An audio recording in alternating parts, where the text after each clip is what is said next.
Eh naku yan kasi ang hihilig sa magaganda lalaki at sa magagandang babae. Kung ano na pala niyo, eh di wala. Be build. Kaya kung ako sa inyo, makinig na lang kayo.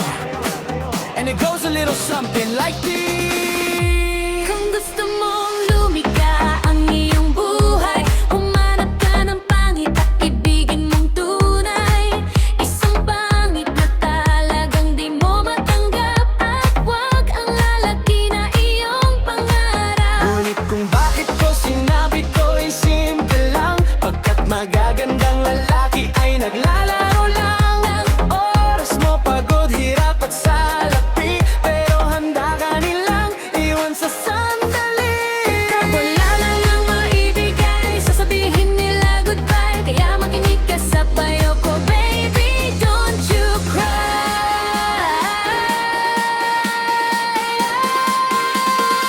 Humanap ka ng pangit, ibigo mong tunay. Kung gusto mong ligaya sa buhay ay tunay. Humanap ka ng pangit, hindi ka iiwan.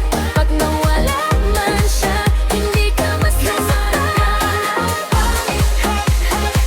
Humanap ka ng pangit, humanap ka ng pangit, humanap ka ng pangit. Isang pangit na babae na may pagtingin, mga liwa ka man ay sige lang andyan pa rin, pagkat ikaw talaga ang kanyang pag-aari. Pag-isipan kang iwanan hindi maaari. Kung malingat ka man, huwag kang mag-alala, wala lalapit kung kasama mo siya. Kaya kung gusto mong ligaya ay tunay, humanap ka ng pangit at ibigin mong tunay. Kapag iniwan ka ng iwan, sino ang kasama mo? Ang pangit na nagmamahal na totoo.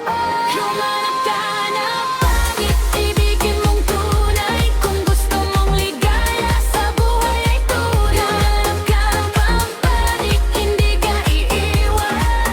Pag nawala man siya, hindi ka masasaktan.